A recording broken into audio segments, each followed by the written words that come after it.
The carriage lurched to a stop, and Iris Calloway pressed her gloved fingers against the silk veil covering her eyes.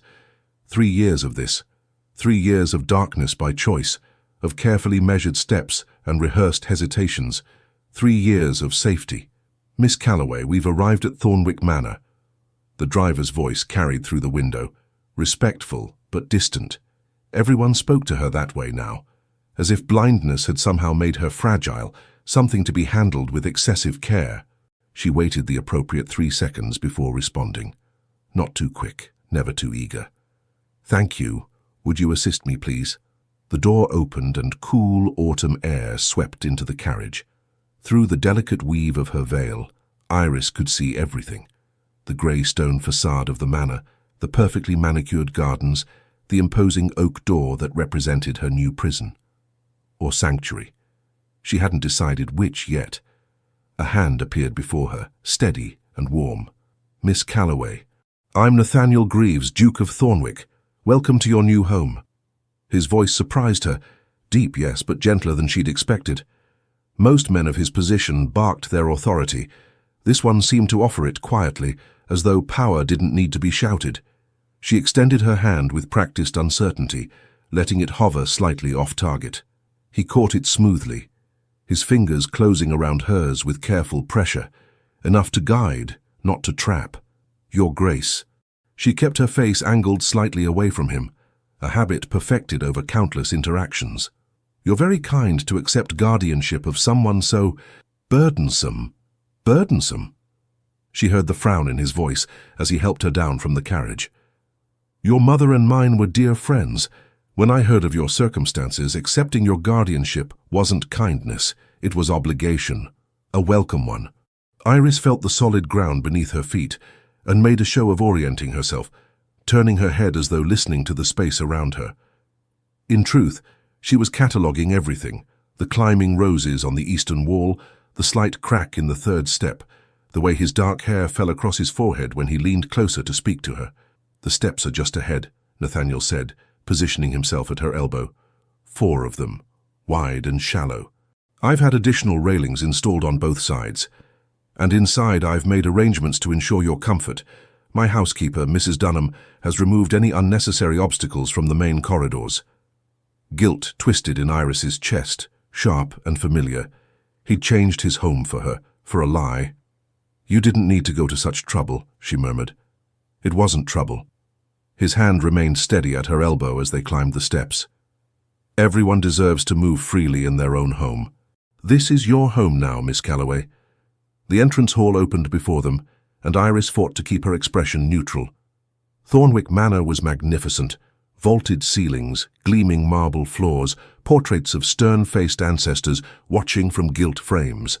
Wealth and power in every corner. And she was about to deceive all of it. "Mrs. Dunham will show you to your rooms," Nathaniel continued. "We dine at 7. I hope you'll join me this evening, if you're not too exhausted from travel." "I'd be honored, Your Grace." An older woman materialized beside them, her face creased with professional sympathy. "Poor dear. Come along now. Let's get you settled. His Grace has given you the blue suite on the 2nd floor, south-facing, lovely morning light." She paused, then added hastily, "Not that the light matters, of course. I only meant—" "I understand," Iris said softly, sparing the woman further embarrassment. "I'm sure it's beautiful. As Mrs. Dunham guided her toward the grand staircase. Iris caught Nathaniel watching her with an expression she couldn't quite read. Concern, curiosity, something else. She turned her veiled face away and focused on climbing the stairs with appropriate caution, counting each step in her mind. 15 steps to the landing. Turn right. 20 paces down the corridor. The blue suite was indeed beautiful, spacious and airy, with furniture that had been repositioned to create clear pathways. Someone had tied silk ribbons to the posts of the 4-poster bed, presumably to help her navigate. The escritoire by the window had been cleared entirely, leaving only smooth, empty wood. "I'll leave you to rest, miss," Mrs. Dunham said. "Ring if you need anything. Anything at all." The moment the door clicked shut, Iris pulled the veil from her face and exhaled slowly. The room blurred as tears pricked her eyes, not from sadness, but from the crushing weight of what she'd become, a liar. Their fraud. A woman so desperate to avoid being sold like livestock to the highest bidder that she'd chosen blindness over matrimony. She walked to the window, no hesitation, no careful steps, and looked out over the grounds. Gardens stretched toward a distant lake, and beyond that forests thick with oak and elm.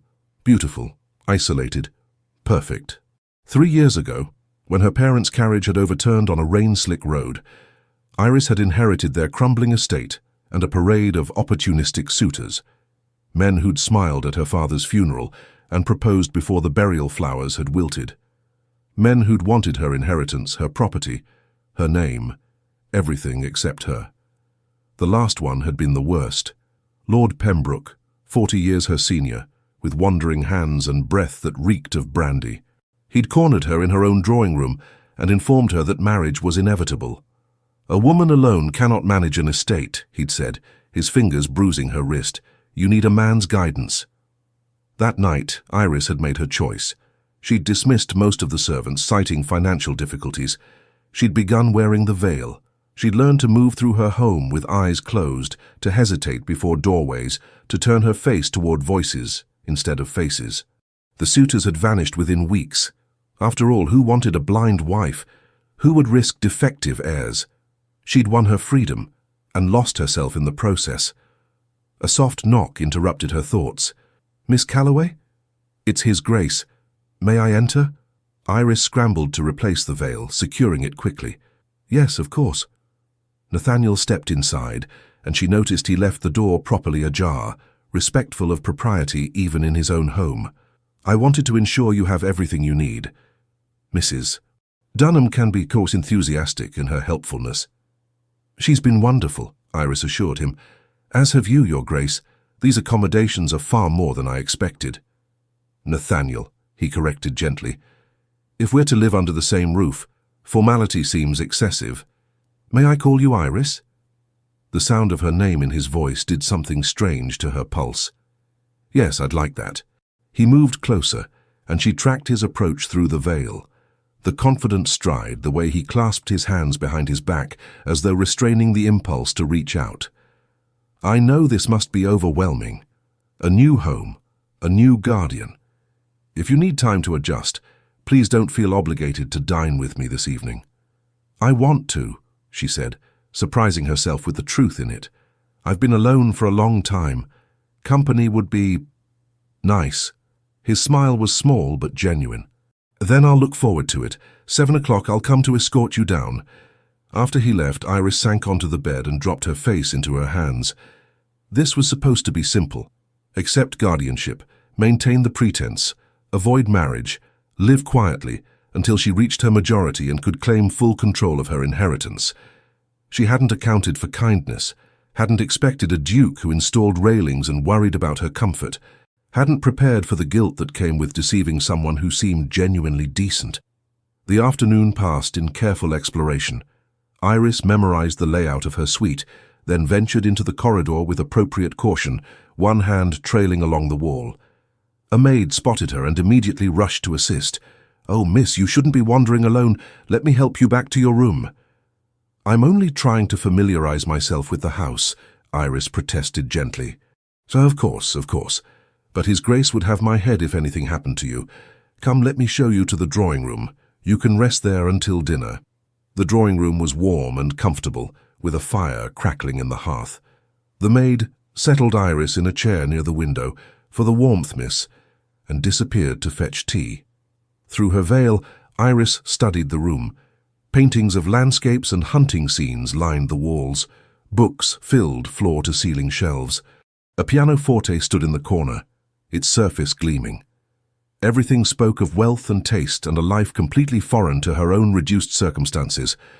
The tea arrived with an assortment of biscuits. Iris ate carefully, aware that even this simple act required performance.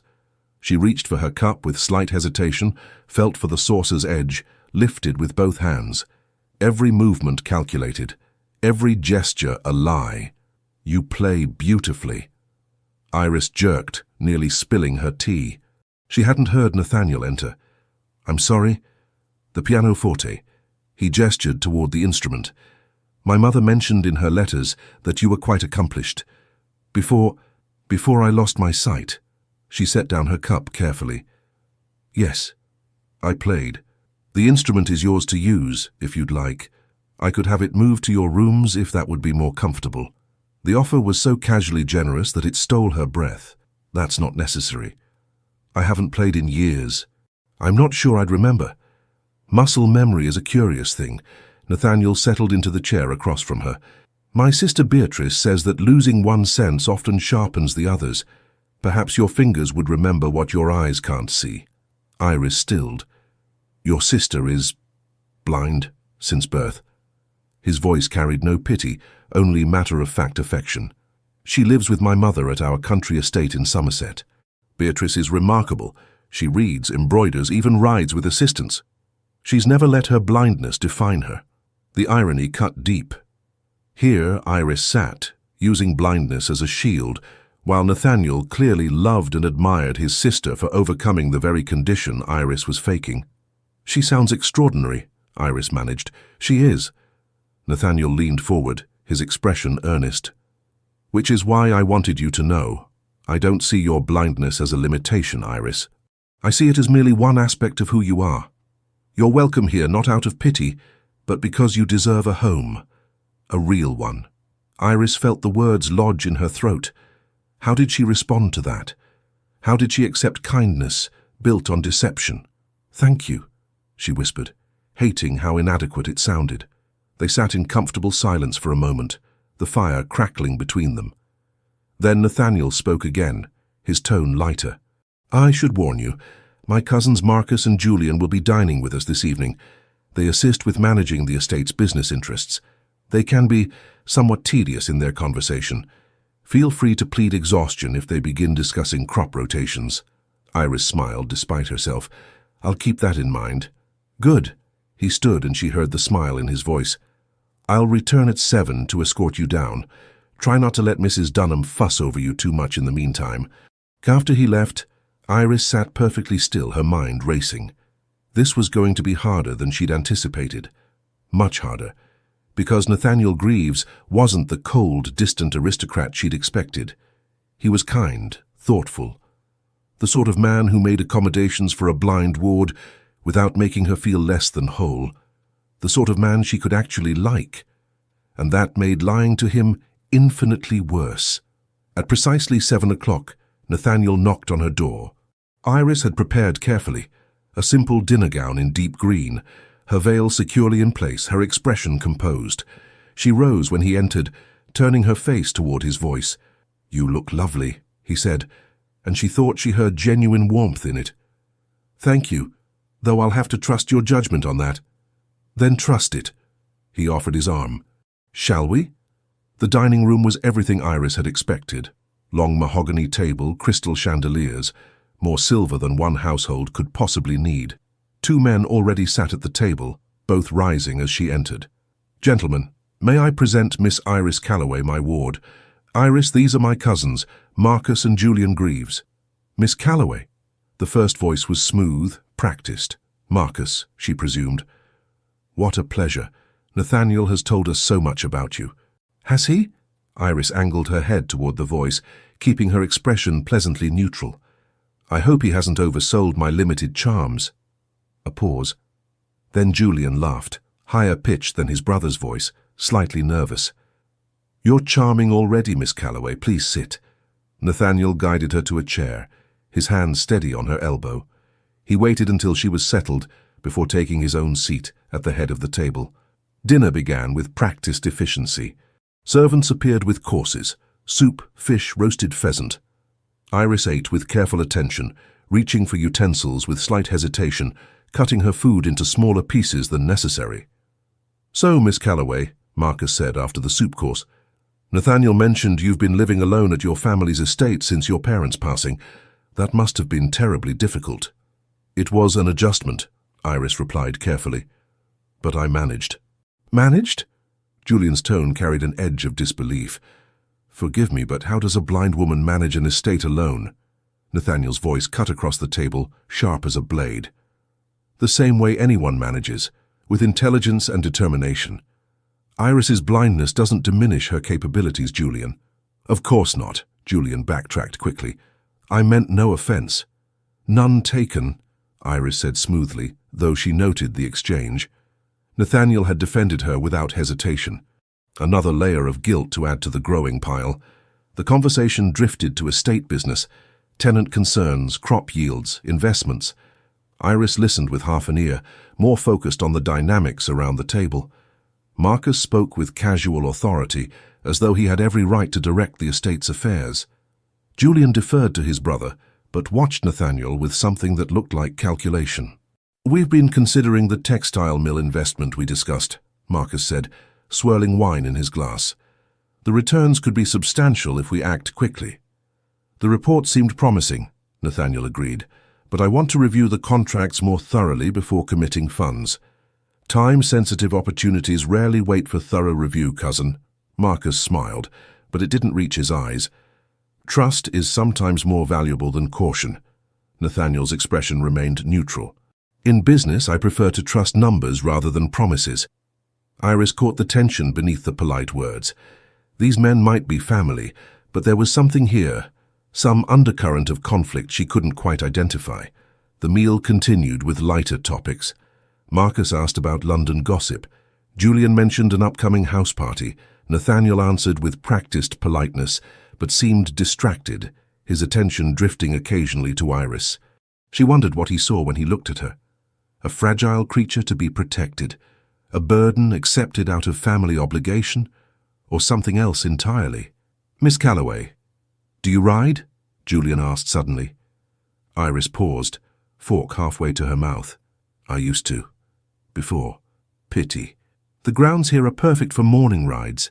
He sounded genuinely regretful, which surprised her. Though I suppose it's not safe for someone who can't see. Beatrice rides, Nathaniel interjected. With the right accommodations, blindness needn't prevent it. Ah yes, your sister. Marcus's tone shifted, becoming overly careful. How is dear Beatrice? Still at Somerset with your mother? Quite well. She may visit in a few weeks, actually. I think she and Iris would enjoy each other's company. Iris's blood went cold.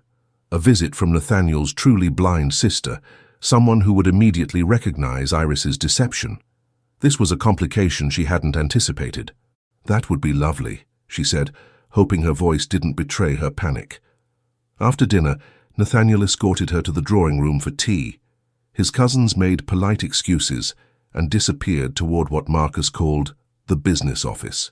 I apologize for their behavior at dinner, Nathaniel said once they were alone. Julian especially can be tactless. He seemed curious, not cruel. Iris accepted the teacup he pressed into her hands, and Marcus appeared quite invested in estate matters.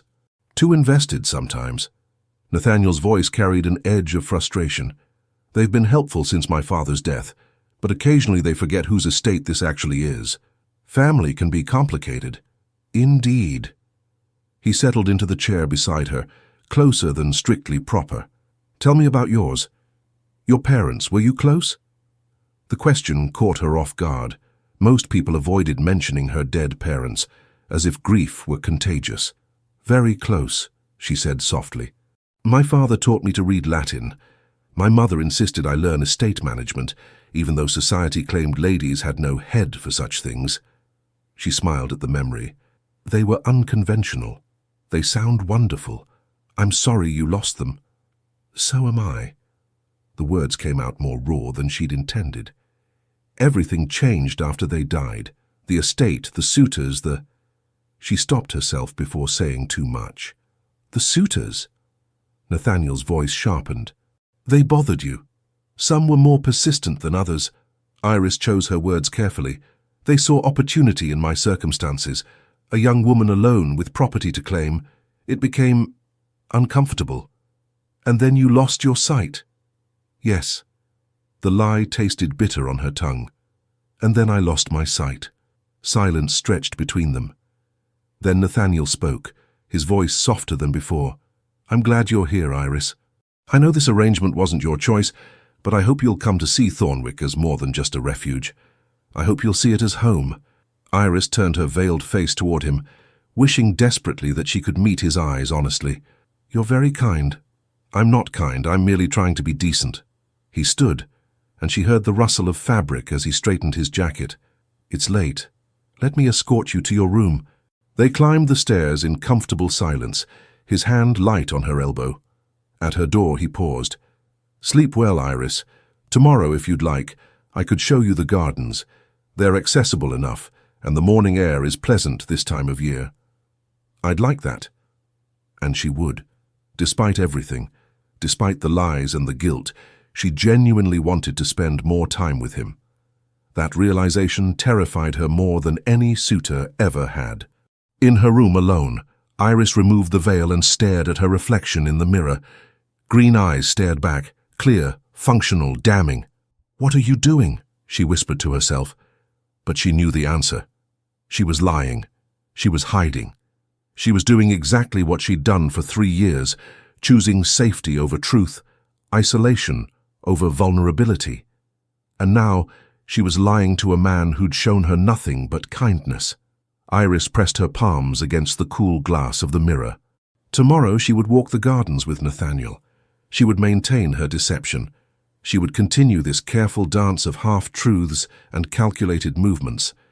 Because the alternative, admitting what she'd done, facing the consequences, risking exposure, was unthinkable.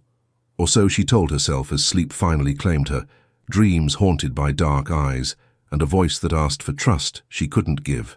The morning sun filtered through Iris's window, warm and golden. She'd woken early, unable to sleep past dawn despite her exhaustion. 3 years of living alone had made her accustomed to silence, to her own company. Thornwick Manor, with its bustling servants and occupied rooms, felt almost overwhelming. She dressed carefully in a walking dress of pale blue, then secured her veil. The silk settled against her face like a second skin, familiar, protective, suffocating.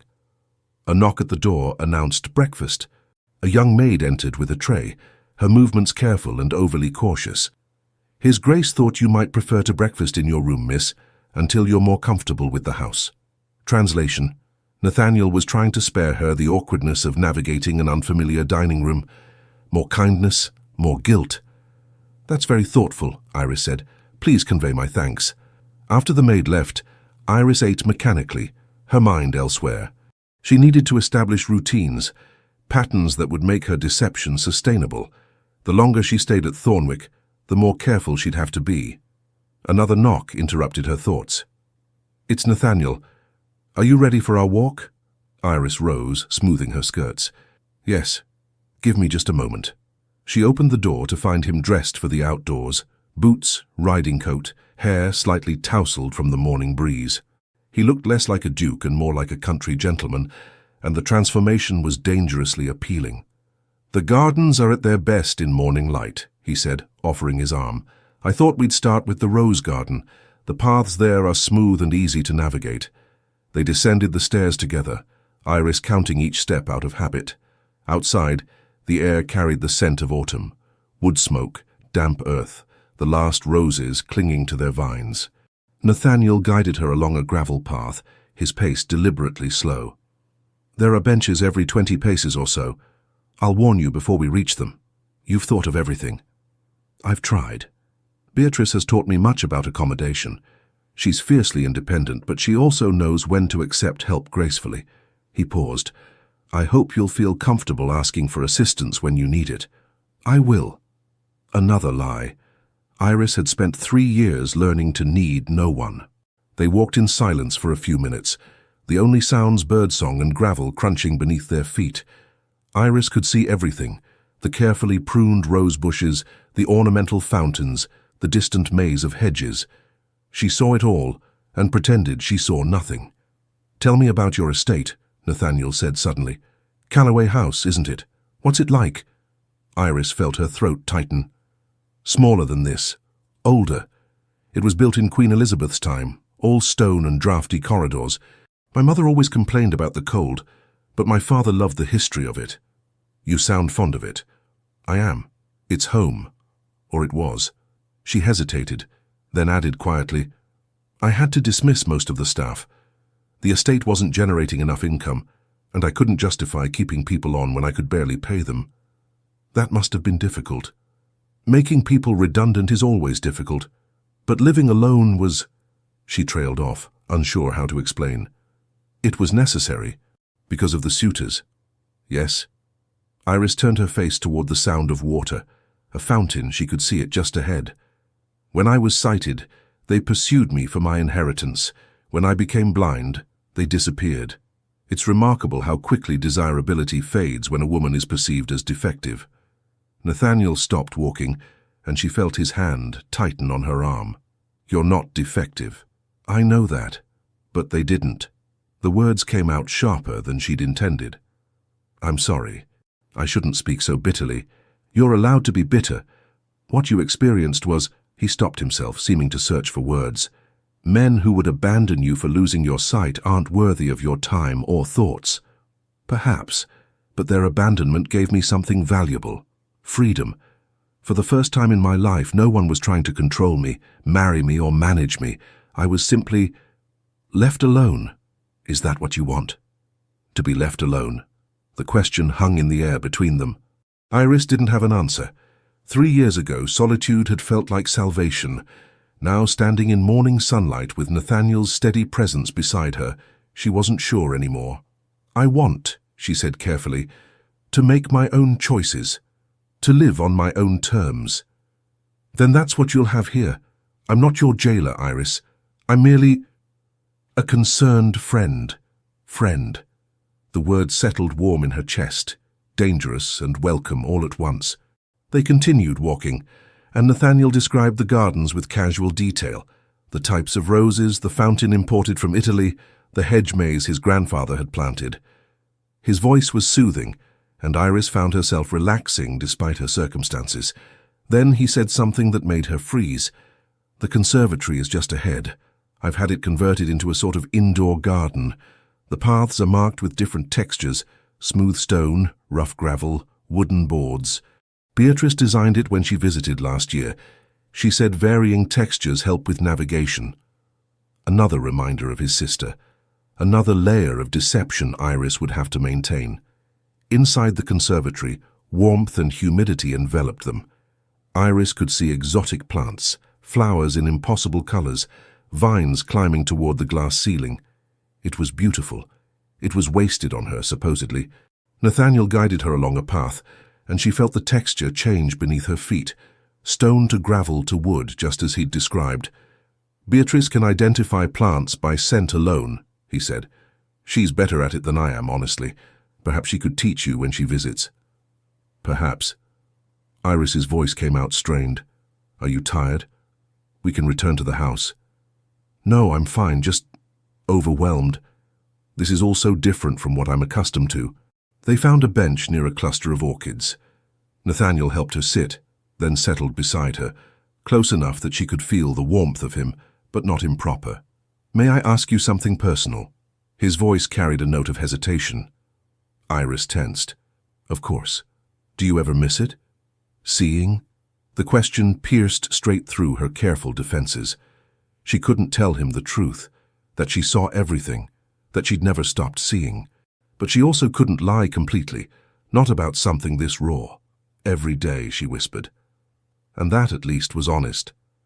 She missed being able to see without pretending she couldn't. I miss seeing faces, miss reading expressions, miss knowing if someone is smiling at me or sneering. I'm smiling, Nathaniel said softly, in case you were wondering. Iris turned toward him, and through the veil she could see it was true. Not a polite social smile, but something genuine, something warm. Thank you, she managed. They sat in comfortable silence, and Iris found herself cataloguing details she shouldn't notice, the way his hands rested on his knees, strong and capable, the slight crease between his brows that appeared when he was thinking, the way he looked at her, as if she were a puzzle he wanted to solve but was too polite to force. I should return to the house, she said finally, standing before she could do something foolish like cry or confess or reach out to touch his face just to see if it felt as warm as it looked. Of course. Nathaniel rose with her, offering his arm again. I have estate business this afternoon, but perhaps we could take tea together later. I find I enjoy your company. I enjoy yours as well. The truth slipped out before she could stop it. As they walked back to the manor, Iris felt the weight of her deception growing heavier. This wasn't supposed to happen. Nathaniel wasn't supposed to be kind, attentive, genuinely pleasant to be around. He was supposed to be a distant guardian, nothing more. But he wasn't, and that changed everything. The afternoon passed quietly. Iris remained in her room, pleading fatigue when Mrs. Dunham came to check on her. In truth, she needed time away from Nathaniel's unsettling kindness. Time to shore up her defenses and remind herself why the lie was necessary. She stood at the window, veil discarded, and watched the grounds below. Servants moved about their duties. Gardeners tended the roses. And near the stables she saw two figures, Marcus and Julian, engaged in what looked like heated conversation. She was too far away to hear, but their body language spoke volumes. Marcus gestured sharply, jabbing a finger toward the manor. Julian shook his head, his posture defensive. Then Marcus grabbed his brother's arm, pulling him closer, saying something that made Julian pale and nod rapidly. Iris frowned. Family disputes were common enough, but something about the interaction felt wrong, urgent, almost desperate. A knock at her door made her scramble for the veil. Yes? Miss Calloway. His Grace requests your presence for tea in the drawing room. Iris secured the veil and opened the door. Of course, please lead the way. The drawing room was warm and inviting, afternoon sun streaming through tall windows. Nathaniel stood when she entered, and she noticed he'd changed clothes. No longer the country gentleman, but the Duke, formal and proper in dark coat and crisp cravat. I hope you rested well, he said, guiding her to a seat. Very well, thank you. Tea arrived with an assortment of cakes. They fell into easy conversation. Books they'd read, music they enjoyed, childhood memories. Nathaniel had a dry wit that surprised her, and Iris found herself laughing more than she had in years. You have a lovely laugh, he said suddenly. It's unguarded. Real. Iris felt heat rise to her cheeks. I don't laugh often these days. Why not? Because laughter draws attention, and I prefer to remain unnoticed. Nathaniel was quiet for a moment. Then, that's a lonely way to live. Perhaps, but it's safe. Safe isn't the same as happy. The words hit harder than they should have. Iris set down her teacup carefully, buying time to compose herself. Happiness is a luxury I can't afford right now. I disagree. Nathaniel leaned forward, and she could feel the intensity of his gaze even through the veil. You deserve happiness, Iris.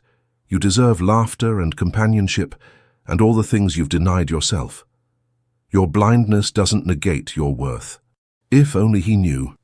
If only she could tell him that blindness wasn't the real barrier, that the lie was the prison she'd built around herself. You're very kind, she said, her voice barely above a whisper. I'm not being kind. I'm being honest. He reached out, and for a heart-stopping moment she thought he might touch her face, might lift the veil. Instead, his fingers brushed her hand where it rested on the arm of her chair. You're allowed to want more than mere survival, Iris. The touch sent electricity through her. She should pull away, should maintain proper distance. Instead, she turned her hand over, letting her palm meet his. His fingers closed around hers. Warm, steady, real. They sat like that for a long moment, connected by this simple touch that felt more intimate than anything Iris had experienced in her carefully controlled life. Then footsteps echoed in the hallway, and Nathaniel withdrew his hand smoothly, just as Marcus appeared in the doorway. Forgive the interruption, cousin. I need your signature on those investment documents before the messenger departs for London. Nathaniel's expression shifted, becoming cooler. I thought I made it clear I wanted time to review them more thoroughly. You did. But the opportunity closes tonight. We need to act now or lose our chance entirely. Convenient timing. Nathaniel stood, and Iris heard the skepticism in his voice. Very well. I'll review them in my study. Miss Calloway, please excuse me. I'll see you at dinner. After he left, Marcus remained in the doorway, his gaze fixed on Iris in a way that made her skin crawl. She kept her face angled away, her posture careful. Miss Calloway, he said finally, I hope you're settling in well. Very well, thank you. Nathaniel seems quite taken with you. It's been years since I've seen him so attentive to a woman's company. Iris didn't respond, sensing a trap in the observation. Marcus continued, his voice smooth as silk. Of course, his first loyalty will always be to the family. The Greaves name, our reputation and standing. I hope you understand that. I'm his ward, Mr. Greaves, not a threat to his family's reputation. No, of course not. Marcus stepped closer and Iris fought the urge to recoil. I merely mention it because Nathaniel has a tendency to be overly generous with those he perceives as vulnerable. It's an admirable quality, but sometimes it blinds him to practical realities. The emphasis on blinds felt deliberate, almost mocking. If you'll excuse me, Iris said, standing, I should rest before dinner. Of course, allow me to escort you to your room. That's not necessary. I insist. Marcus offered his arm, leaving her little choice. They walked in silence, Marcus's grip on her elbow firmer than Nathaniel's, more possessive. At her door, he paused. A word of advice, Miss Calloway. Thornwick is a complicated household. Old money, older secrets. It would be wise to remember your place here. And what place is that? Iris asked, unable to keep the edge from her voice. Guest, dependent, charity case. Marcus smiled, but there was no warmth in it. Certainly not family. Good evening, Miss Calloway. He left her standing in the hallway, anger and unease churning in her stomach. She entered her room and locked the door, then ripped off her veil and paced the floor. Who did Marcus think he was, speaking to her that way? And why did it feel like a warning? She thought about the heated conversation she'd witnessed between the cousins earlier, about Marcus's insistence on Nathaniel signing documents without proper review, about the way Julian had looked frightened. Something was wrong here. She could feel it, the same instinct that had warned her away from predatory suitors now screaming that Marcus Greaves was dangerous. But what could she do? She was supposed to be blind, helpless, dependent. She couldn't exactly announce she'd seen something suspicious. Unless... Iris moved to the escritoire and found paper and ink. Her handwriting was distinctive. She'd have to be careful. But perhaps she could leave an anonymous note for Nathaniel, warning him to review those documents carefully. Before she could second-guess herself, she wrote quickly, Your Grace, please scrutinize any investments proposed by your cousins. All may not be as it seems. A concerned observer. She folded the note and tucked it into her bodice. Tomorrow, she'd find a way to slip it into Nathaniel's study. It was risky, but if Marcus was attempting something underhanded, Nathaniel deserved to know. For now, she had to prepare for dinner and pretend Marcus's veiled threats hadn't rattled her. Iris replaced her veil and sat by the window, watching darkness fall over Thornwick's grounds. She'd come here seeking safety, seeking escape from a world that wanted to control her. Instead, she'd found a different kind of danger entirely, one that came with dark eyes, gentle hands, and a voice that made her want to stop hiding. And she had no idea what to do about it. Dinner that evening was a tense affair. Nathaniel seemed distracted, his attention divided between the meal and whatever thoughts occupied his mind. Marcus and Julian exchanged meaningful glances across the table, and Iris felt like an outsider watching a play whose plot she didn't fully understand. The documents are in order, Nathaniel said finally, setting down his fork. I've signed them. Marcus smiled, triumphant, satisfied. Excellent. The returns should be substantial. They'd better be. It's a significant investment. Trust me, cousin. This venture will secure the family's financial future for generations. Something in Marcus's tone made Iris's instincts scream danger, but she had no proof, no way to voice her concerns without revealing herself. The meal continued with forced pleasantries. Iris picked at her food, hyper-aware of the undercurrents swirling around the table. When dessert finally arrived, she could barely force herself to eat. Miss Calloway, you're very quiet tonight, Julian observed. Are you feeling unwell? Just tired, she replied. It's been an eventful day. Of course. Nathaniel's voice carried concern. Perhaps you should retire early. I'll have Mrs. Dunham send up a tonic. That's not necessary, but thank you. After dinner, Nathaniel escorted her to the drawing room, but his manner was distant, preoccupied. Iris could feel him pulling away, and she didn't understand why. Are you all right? She asked quietly. He looked at her, really looked, and she thought she saw something conflicted in his expression. "I'm fine. Just business matters weighing on my mind. The investment, among other things." He was silent for a moment, then added, "Iris, if you ever need anything, if you ever feel unsafe or uncomfortable here, you would tell me, wouldn't you?" The question startled her. "Of course, but I'm perfectly safe. You've been nothing but kind." "I'm not talking about me." His voice dropped lower. "My cousins can be difficult. If they ever make you uncomfortable, I want to know." So he'd sensed it too. The tension, the threat beneath Marcus's polite words. "I'll tell you," Iris promised, meaning it. Nathaniel seemed to relax slightly. "Good. Now let me escort you to your room. You look exhausted and I've kept you too long." At her door, he hesitated, as if wanting to say something more. Instead, he simply bid her good night and disappeared down the hallway, leaving Iris alone with her tangled thoughts and the note still hidden in her bodice. Tomorrow, she decided. Tomorrow she'd find a way to warn him. Tonight she'd lie awake and wonder how much longer she could maintain this careful deception before everything came crashing down around her. The morning brought unexpected news.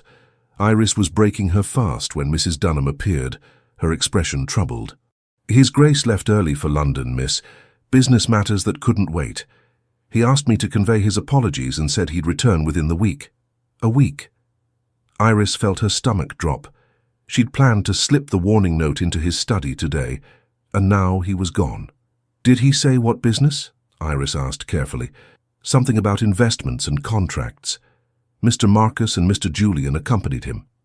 Mrs. Dunham lowered her voice. "Between you and me, miss, His Grace looked quite displeased about the whole thing."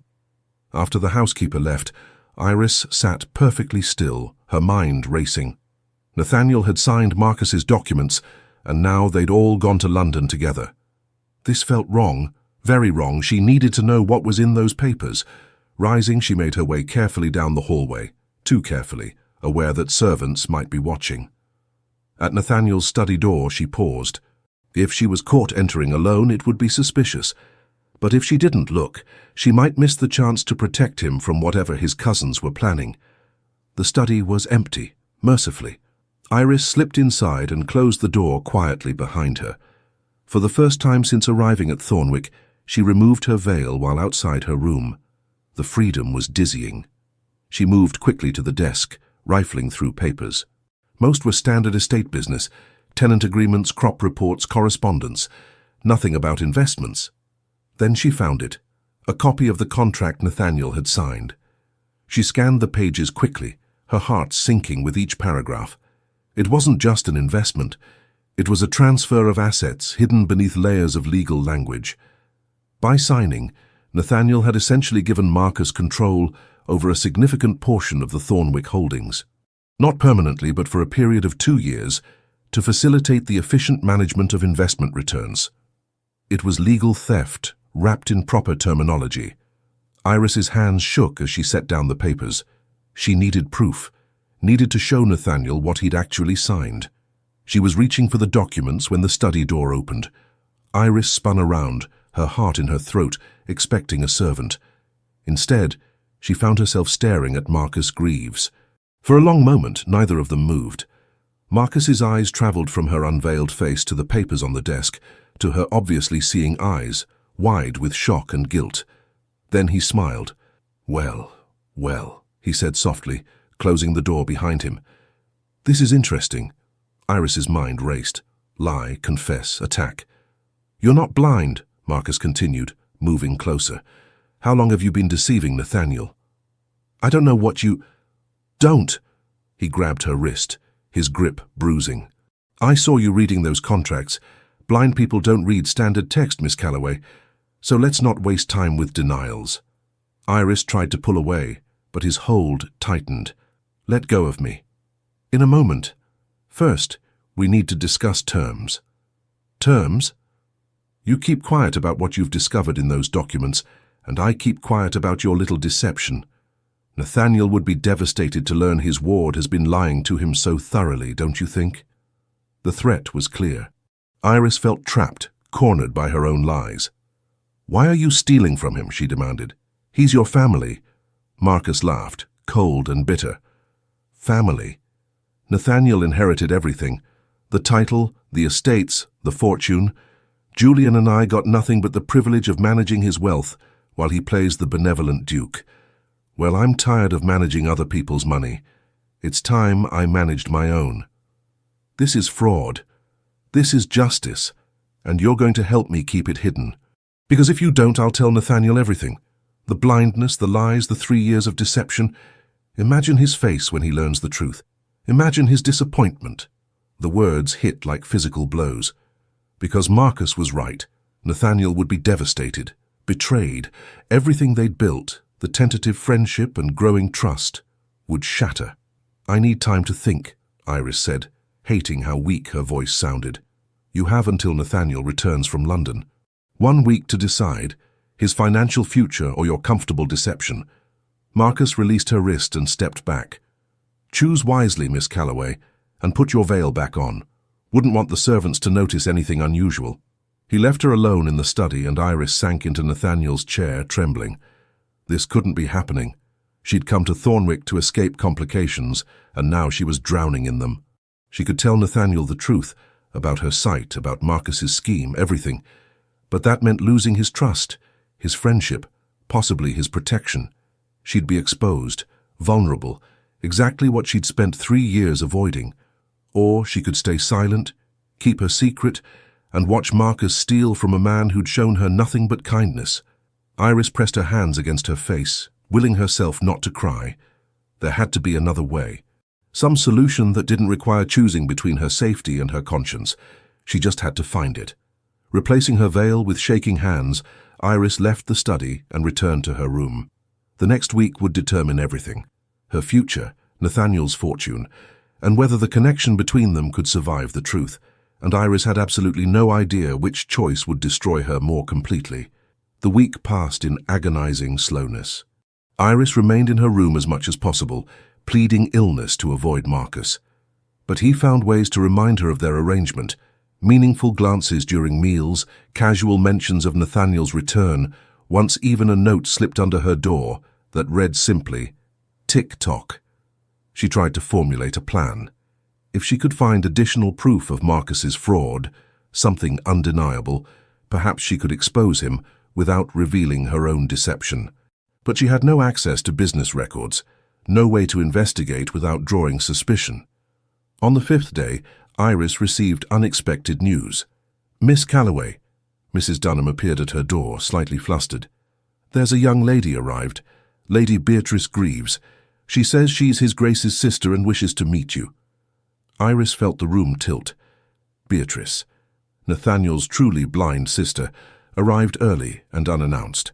"Show her to the drawing room," Iris said, her mind racing. "I'll be down shortly." She stared at her reflection in the mirror, veil in place, panic clawing at her throat. Beatrice would know. One conversation, maybe less, and she'd realize Iris was a fraud. Unless... Iris took a deep breath and made a decision. She couldn't keep lying. Not to someone who actually lived with blindness, not to Nathaniel's beloved sister. When she entered the drawing room, she found a young woman standing by the window, her face turned toward the light. Beatrice Greaves was lovely, dark hair like her brother's, delicate features, and an expression of serene contentment that made Iris ache with envy. "Miss Calloway?"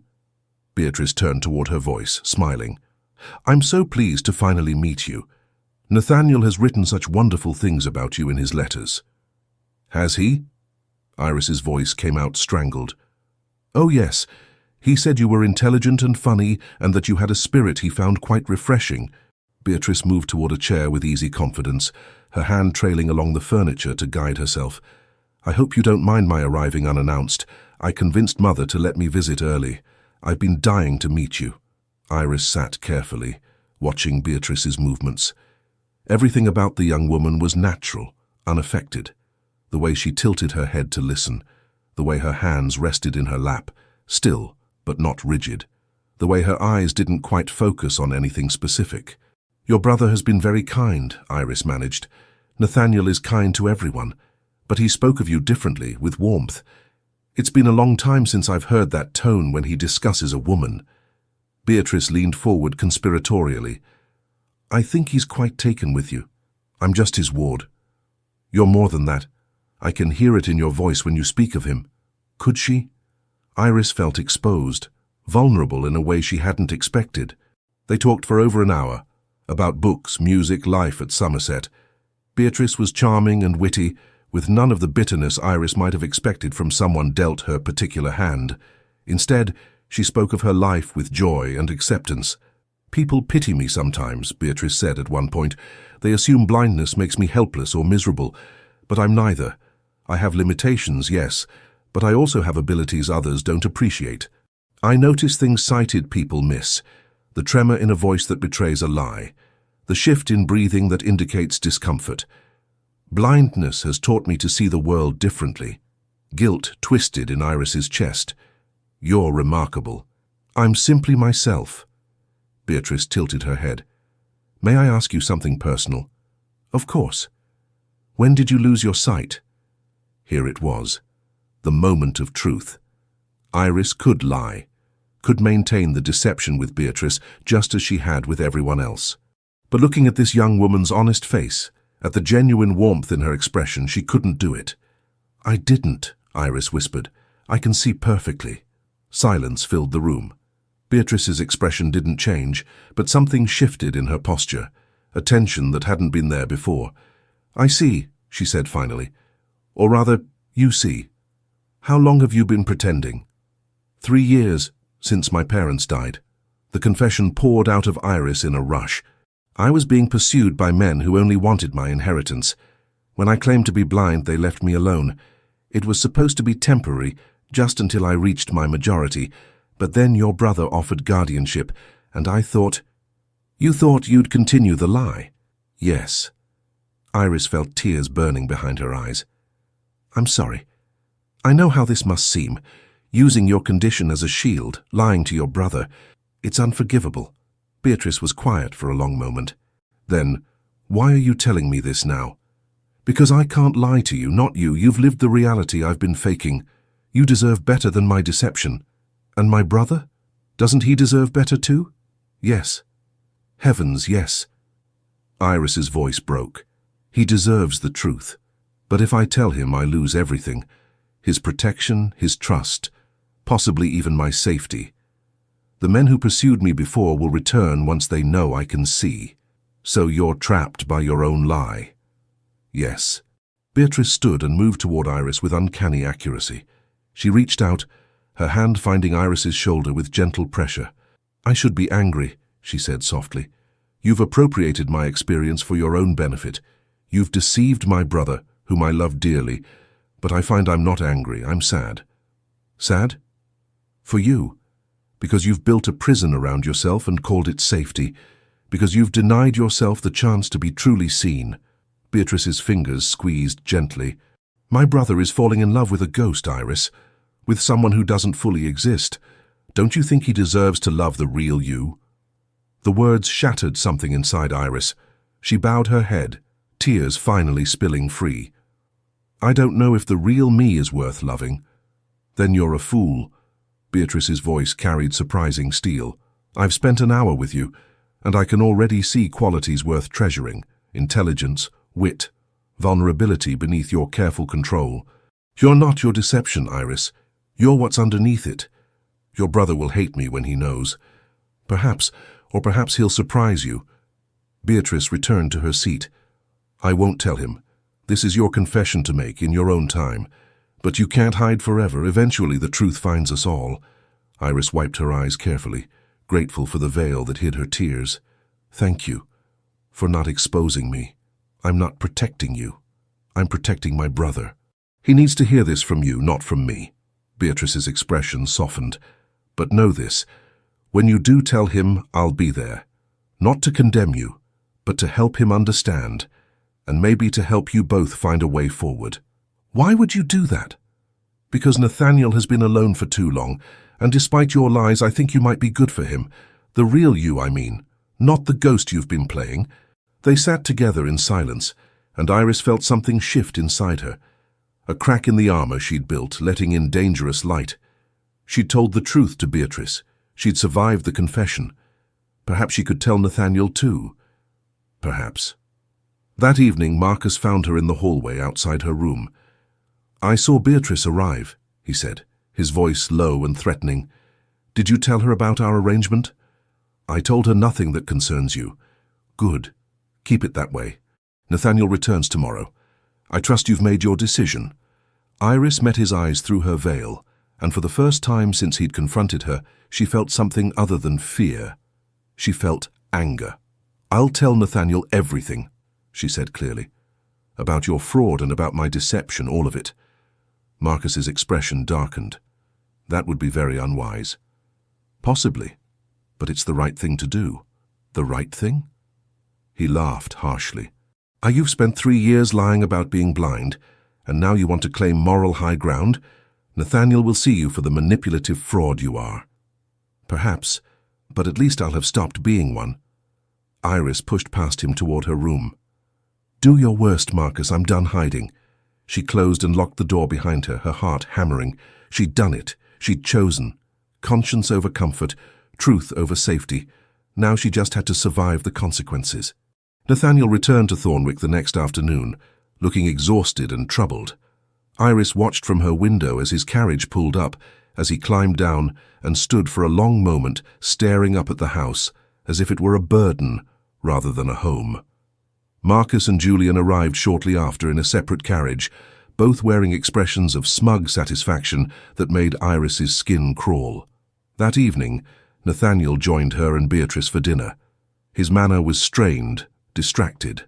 He barely ate, barely spoke except in monosyllables. Something had happened in London, something that clearly weighed on him. "Brother," Beatrice said gently. "What's wrong?" "Nothing, just business complications." He set down his fork. "I'm sorry, I'm poor company tonight." "You're always good company," Beatrice insisted, "but you're clearly troubled. Can we help?" Nathaniel glanced at Iris, and she saw something in his eyes. Doubt, suspicion, pain. Her breath caught. Did he know? Had Marcus told him already? "I need to speak with you, Iris," he said finally. "In private, after dinner." "Of course." Her voice barely worked. The meal continued in tense silence. When it finally ended, Nathaniel escorted her to his study, the same room where Marcus had confronted her a week ago. The irony wasn't lost on her. "Sit," Nathaniel said, his tone flat. Iris sat, her hands clenched in her lap. Through her veil she could see him pacing, working through some internal struggle. Finally he stopped and turned to face her. "I'm going to ask you a question," he said quietly, "and I need you to answer honestly. Can you do that?" "Yes." Her voice trembled. "Can you see?" The world stopped. 3 years of deception, of carefully maintained lies, of fear and desperation, all of it came crashing down in those 4 words. "Can you see?" Iris's hands shook. She could lie, could maintain the deception a little longer, buy more time. But Beatrice's words echoed in her mind. "He deserves to love the real you." Slowly, with trembling fingers, Iris reached up and removed her veil. She met Nathaniel's eyes directly for the first time since arriving at Thornwick, and what she saw there, the hurt, the betrayal, the raw pain, nearly destroyed her. "Yes," she whispered. "I can see. I've always been able to see." Nathaniel staggered back as if she'd struck him. His face went pale, then flushed with anger. "How long?" 3 years, since my parents died." 3 years. He repeated the words as though testing them, trying to make them make sense. "You've been lying for 3 years." "Yes." "To everyone." "Yes." "To me." His voice cracked on the last word. "Yes. Nathaniel, yes. I've been lying to you from the moment I arrived."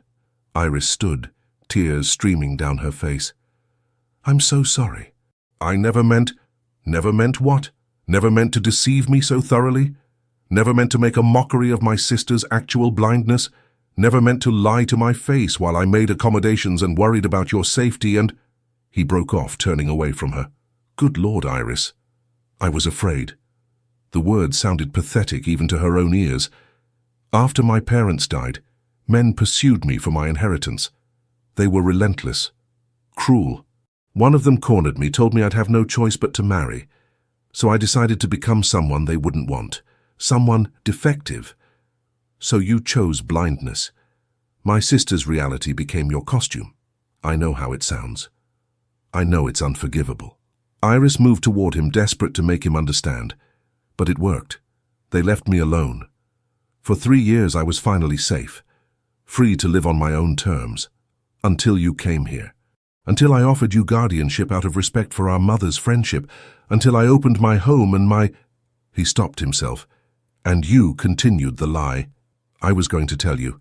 That night in the conservatory, I almost confessed, but I was scared. Scared you'd send me away. Scared the suitors would return. Scared of losing the first safe place I'd had since my parents died.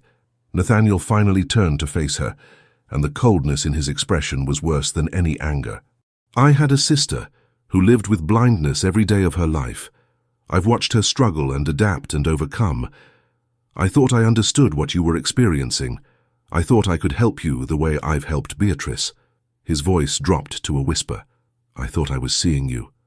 But I wasn't seeing anything real, was I? Everything else was real. My gratitude, She stopped, not quite brave enough to name what she felt. The person I was with you. That was real. Was it? Or was that performance too? He moved to his desk, putting distance between them. Marcus told me 3 days ago. He found you in here, reading documents, seeing perfectly. He wanted me to throw you out immediately, but I didn't believe him. I thought surely he was lying, trying to cause trouble. So I came back early to prove him wrong, to prove that you wouldn't deceive me so completely. Iris felt her world tilting. Marcus told you? Yes, and he told me something else. That you knew about the investment contracts, that you'd read them and said nothing. I was trying to protect you. Those contracts, Nathaniel, they're not what you think. Marcus and Julian are transferring your assets, stealing. Enough! Nathaniel's voice cut through her words like ice. I don't know what games you and Marcus are playing, but I won't be a pawn in them. You've lied about everything else. Why should I believe you about this? Because I'm telling the truth now. Please, Nathaniel, look at the contracts again. Really look at them. Marcus is robbing you. And you're a liar. He said it flatly, without emotion. A skilled one, admittedly. You fooled me completely. But I'm done being fooled. Nathaniel, you'll leave Thornwick tomorrow morning. I'll arrange transport back to your estate and provide a modest settlement, enough to live on until you reach your majority, but I want you gone. Each word was a knife to her heart. Iris felt herself fracturing, breaking apart under the weight of his rejection. Please, she whispered, let me explain about Marcus. Let me show you the proof. There is no proof. There's only your word, which I've learned is worthless. Nathaniel opened the study door. Go to your room, Iris, pack your things, and tomorrow get out of my house. Iris stumbled toward the door, then turned back one last time. I know you hate me. I know I've destroyed whatever trust existed between us. But please, for your own sake, review those contracts. Don't let Marcus steal from you just because you're angry at me. Good night, Miss Calloway. The dismissal was final. Iris fled the study, tears blinding her as she ran toward her room. Behind her, she heard Nathaniel's door slam with devastating finality. In her room, Iris collapsed onto the bed, sobs racking her body. She'd told the truth, and it had destroyed everything. Just as she'd feared. Just as she'd known it would. But beneath the grief and pain, one thought kept circling. Marcus had preemptively told Nathaniel about her deception, which meant he'd anticipated her confession, which meant he'd already turned Nathaniel against her, which meant whatever scheme he was running, it was more dangerous than simple theft. A soft knock interrupted her spiral. Iris, it's Beatrice. May I come in? Iris opened the door, and Beatrice entered, moving unerringly to sit beside her on the bed. I heard, she said simply. The whole house heard, I think. Nathaniel's voice carried, he hates me. He's hurt. There's a difference. Beatrice found Iris's hand and squeezed it. He'll come around once the initial shock fades. No, he won't, and he shouldn't. I lied to him, Beatrice. I used your blindness as a shield and his kindness as a refuge. I don't deserve forgiveness. Perhaps not. But you deserve a chance to make things right. Beatrice was quiet for a moment. These contracts you mentioned, you really think Marcus is stealing from Nathaniel? I know he is, I read them. But Nathaniel won't believe me now. Why would he? Then we need to find proof he can't ignore. Evidence that doesn't rely on your word. Beatrice stood, her expression determined. Where are the contracts? In his study, I think. But how?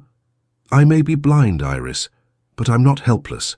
And unlike you, I actually can't see what I'm doing, which means I have an excellent excuse for accidentally knocking things over or misplacing documents.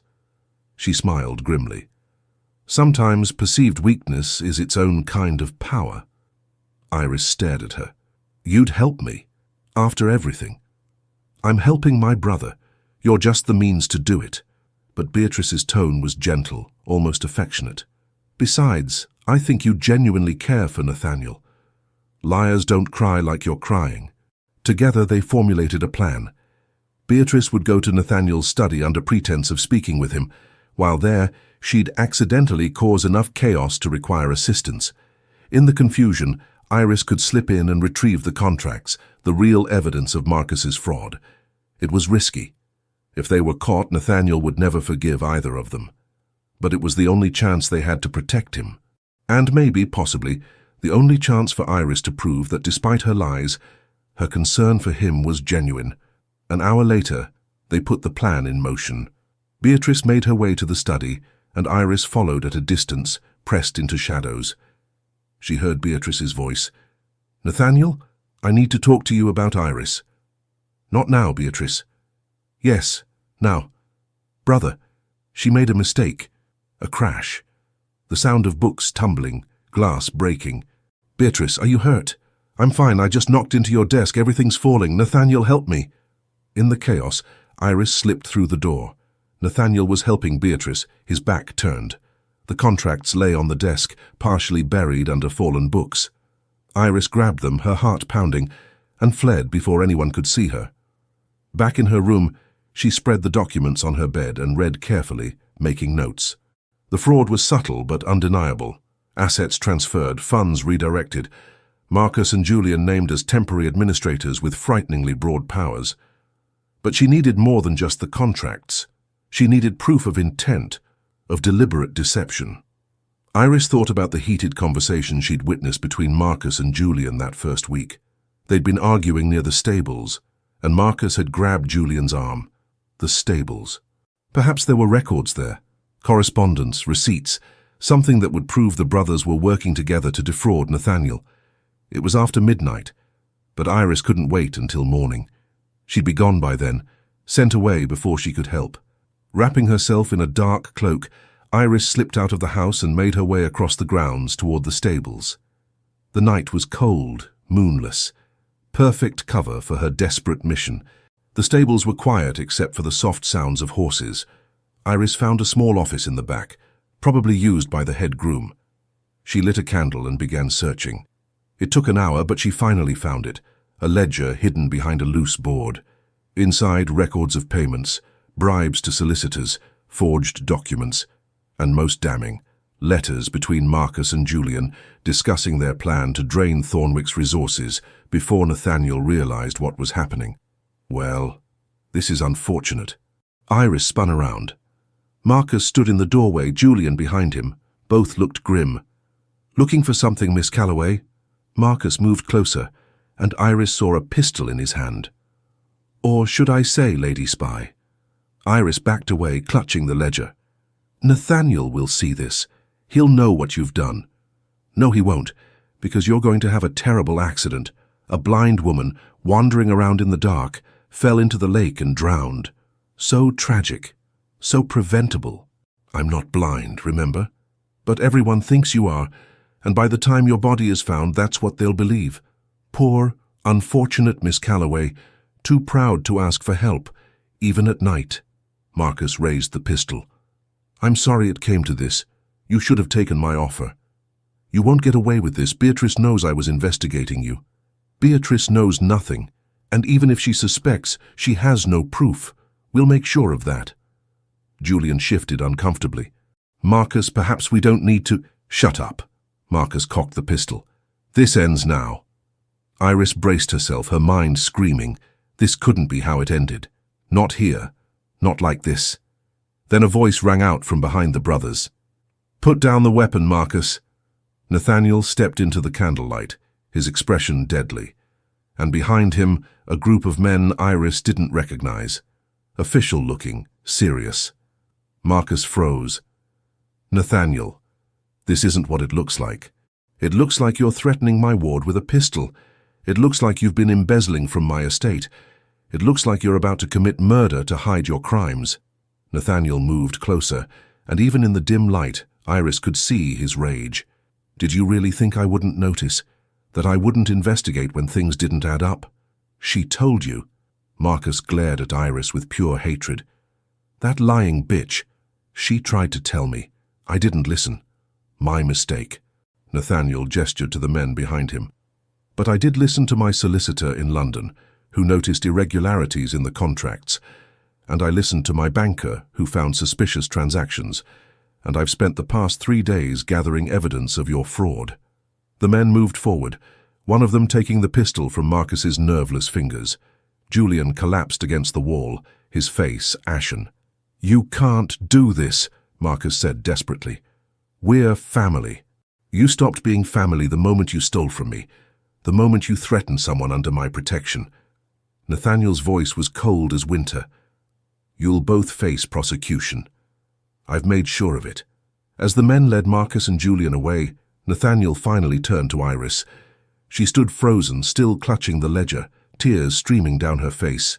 "You knew," she whispered. "You investigated on your own." "I had to be sure. Had to have irrefutable proof." He moved closer, and she saw his expression soften slightly. "What are you doing here, Iris?" "I needed evidence. Needed to prove to you that I was telling the truth about Marcus, even if I'd lied about everything else." She held out the ledger with shaking hands. "I found this. It confirms everything." Nathaniel took the ledger, flipped through it briefly, then set it aside. His eyes never left her face. "You could have died tonight. If I hadn't been following Marcus, if I hadn't suspected he might try something desperate." "I know, but I had to try. Had to do something to help you, even if you hate me." "I don't hate you." The words came out rough, raw. "I'm angry, yes, hurt, betrayed. But I don't hate you, Iris. I couldn't hate you if I tried." Fresh tears spilled down her cheeks. "I'm so sorry. For lying, for deceiving you, for using your kindness. You trusted me, and I—" "Stop." Nathaniel reached out, his fingers brushing her cheek, wiping away tears. "We'll talk about it. All of it. But not tonight. Tonight you're safe. That's what matters." He pulled her into his arms, and Iris collapsed against him, sobbing. She'd nearly died. Marcus had been seconds away from killing her, and Nathaniel had saved her, despite her lies, despite everything. "Come," he said softly, guiding her toward the house. "Let's get you inside. Beatrice is worried sick." They walked in silence, Nathaniel's arm steady around her shoulders. At the house, Beatrice met them at the door, her face tight with anxiety. "Is she all right?" "She's safe." Nathaniel helped Iris to a chair in the drawing room. "Marcus and Julian have been arrested. It's over." Beatrice sagged with relief, then moved to Iris's side. "You foolish, brave woman. You could have been killed." "I know. But you did it anyway." "I had to."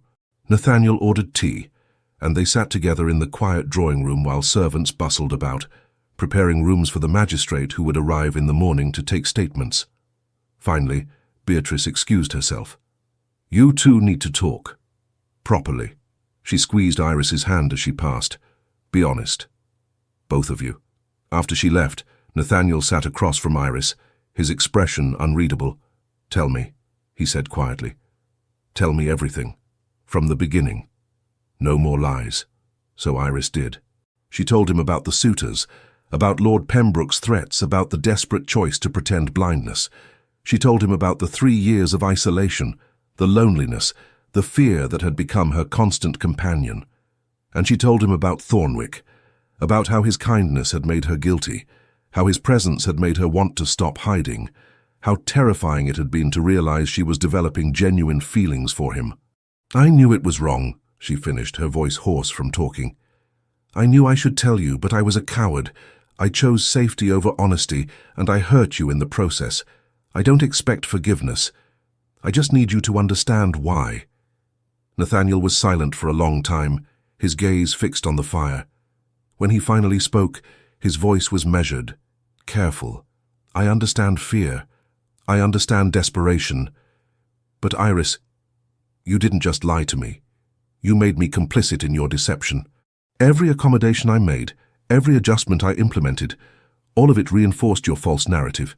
Do you understand how that feels?" "I do. And I'm sorry. Truly, deeply sorry. Sorry isn't enough."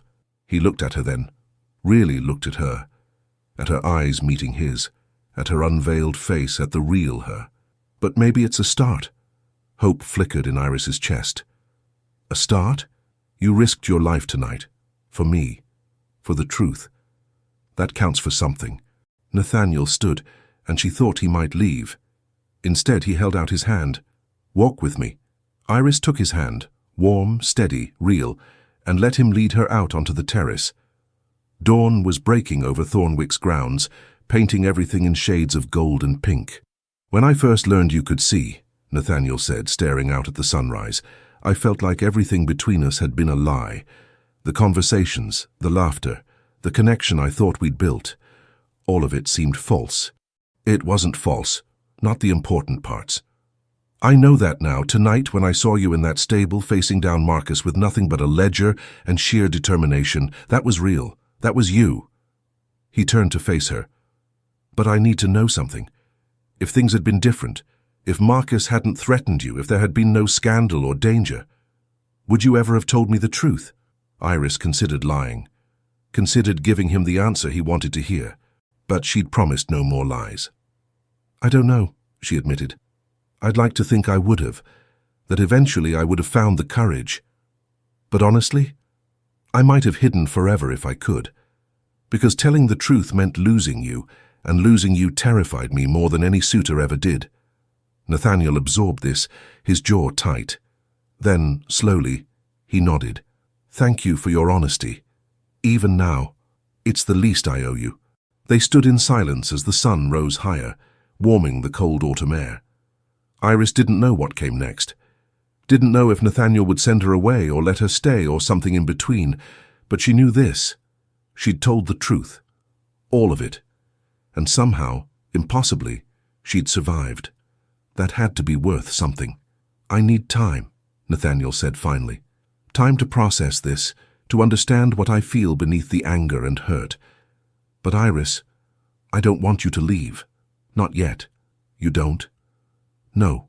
Marcus and Julian's trial will require your testimony. You're a witness, possibly the key witness. You need to stay at Thornwick until the legal matters are settled." He met her eyes. "And selfishly, I need time to figure out if what I feel for you can survive the truth." "What you feel?" Iris's heart hammered. "I was falling in love with you, with the version of you I thought I knew. Now I need to discover if I can love the real you. The one who lied, but also the one who nearly died trying to protect me." His expression softened slightly. "I think I can, but I need time. I'll give you all the time you need." Iris blinked back tears. "And Nathaniel, the woman you were falling in love with. She was real. She was me, just hiding behind a veil. Everything else was honest."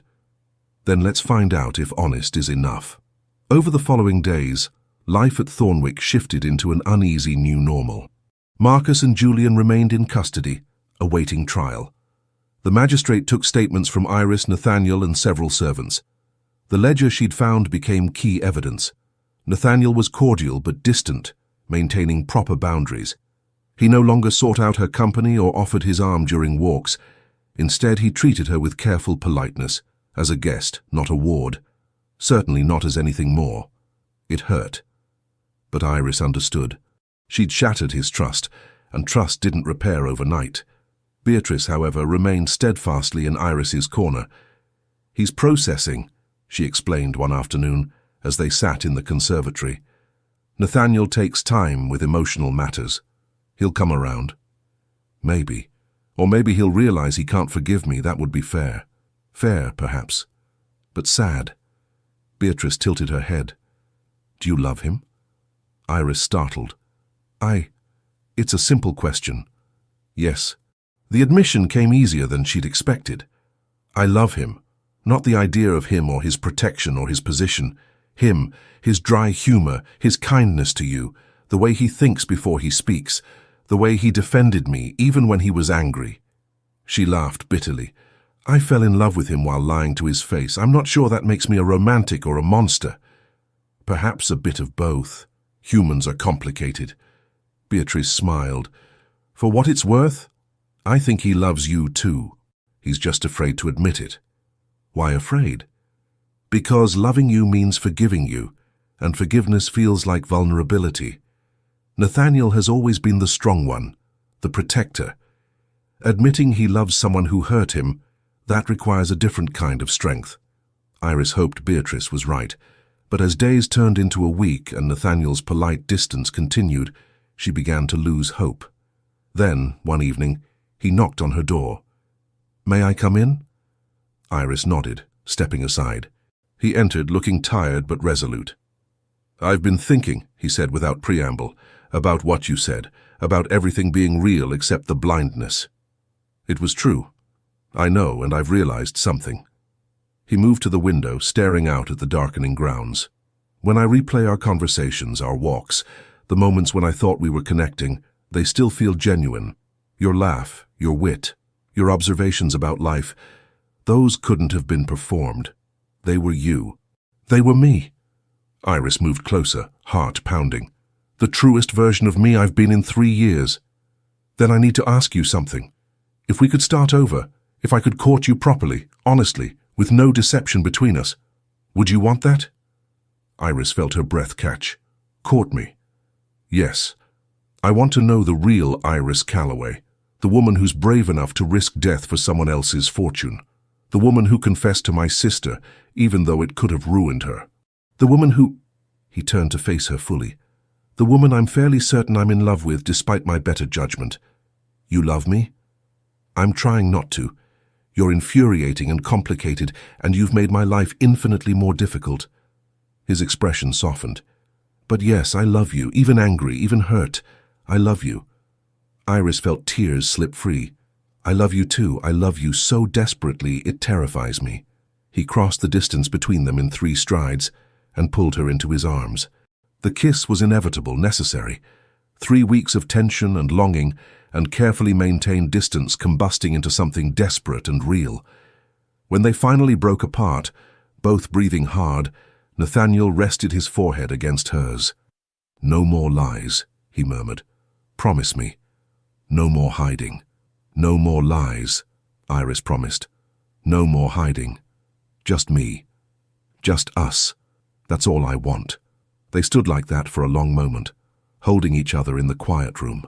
Then Nathaniel pulled back slightly, his expression turning serious. There's something you should know. Marcus and Julian's trial is scheduled for next month. You'll need to testify. Your true identity, your sight, will become public knowledge. Iris felt cold dread settle in her stomach. The suitors, they'll know I was never blind. Yes, which is why I've made arrangements. Nathaniel took her hands. I'm petitioning the courts to make our guardianship arrangement permanent. Not just until you reach your majority, but indefinitely. As long as you're legally under my protection, those men can't touch you. That's incredibly generous, but nothing. You're under my protection now, Iris, and I protect what's mine. His grip tightened. If you'll have me, if you'll accept my courtship, then eventually I'd like that protection to be more than just legal. I'd like it to be permanent. Iris understood what he was offering. Marriage. A real future together, built on truth instead of deception. Yes, she whispered. Yes to all of it. Nathaniel smiled, the first genuine smile she'd seen from him in days, and kissed her again. This time it was softer, sweeter, a promise instead of a confession. When he finally left her room, Iris sank onto her bed, feeling lighter than she had in 3 years. The veil lay discarded on her dresser, unused, unnecessary. She was done hiding, done lying, done being anyone but herself. And somehow, impossibly, the real her was exactly what Nathaniel wanted. The trial came and went with dramatic efficiency. Marcus and Julian were found guilty of fraud, embezzlement, and attempted murder. The evidence was overwhelming. The contracts, the ledger Iris had found, testimony from solicitors they'd bribed. Iris testified without the veil, her sight now public knowledge. She faced down their defense attorney with calm precision, explaining her deception without shame, and her discovery of their crimes without exaggeration. Nathaniel sat in the gallery throughout, his presence a steady anchor. The verdict brought relief. Marcus was sentenced to 20 years in prison.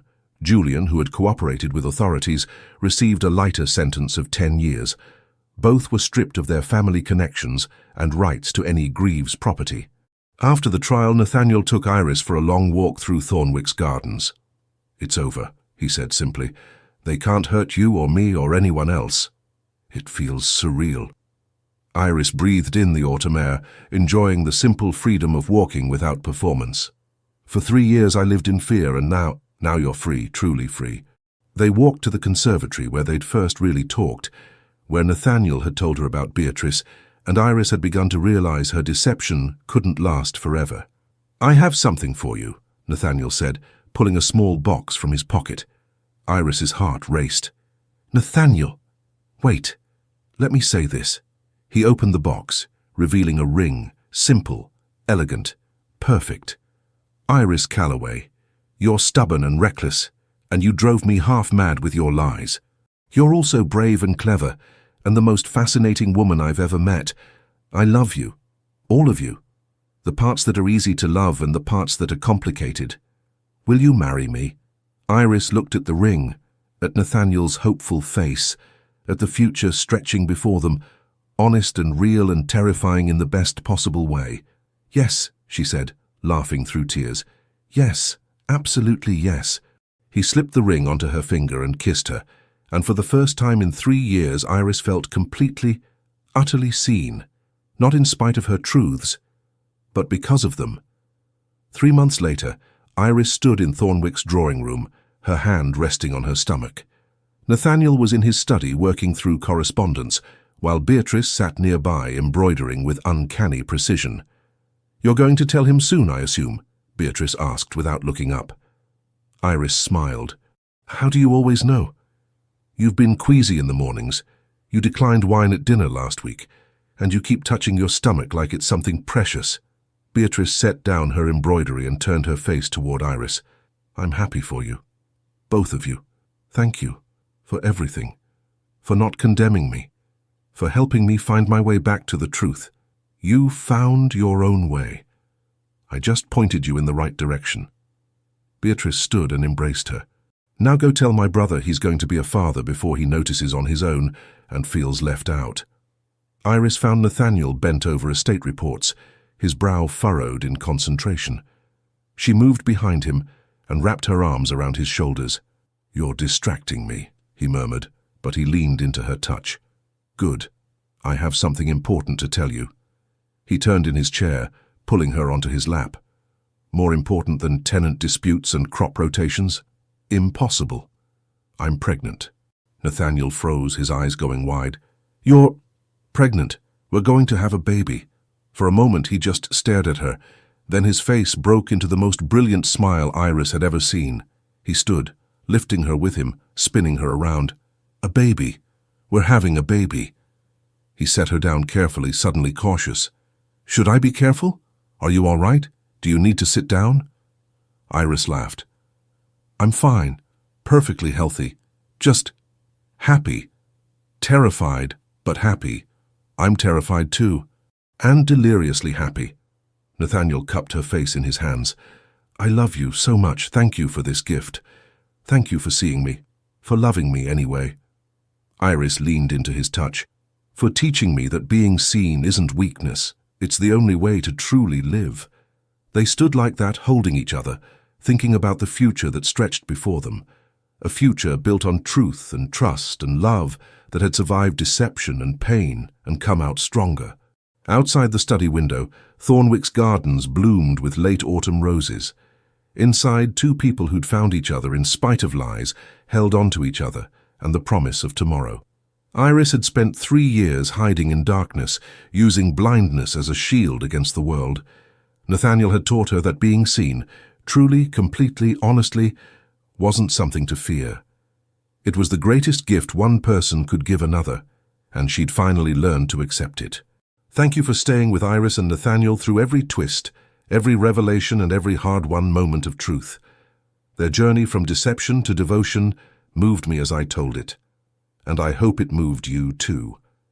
If this story touched your heart, I'd be so grateful if you'd take a moment to like this video and share your thoughts in the comments. What moment resonated with you most? I read every single comment, and your words mean the world to me. Don't forget to subscribe and turn on notifications so you never miss a story. I have more tales of love, redemption, and second chances waiting for you, each one crafted with the same care and emotion you experienced today. Thank you for being here. You're the reason these stories exist, and I'm honored to share them with you.